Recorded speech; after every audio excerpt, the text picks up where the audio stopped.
Estamos fazendo a experiência do professor Glauber do primeiro ano D, que é um dinamômetro. Usamos uma espiral de caderno, um saco plástico fino, um papel quadriculado e tampinhas de garrafa.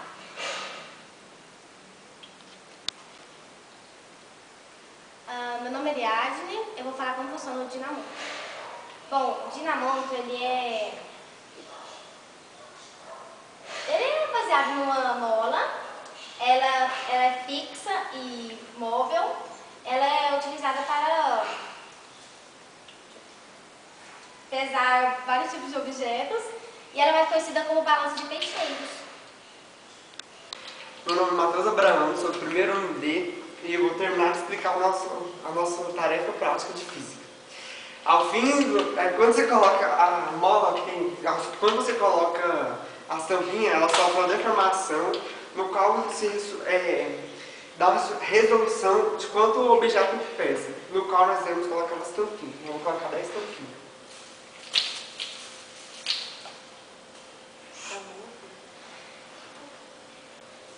Bom, e aqui a gente apresentou um dinamômetro.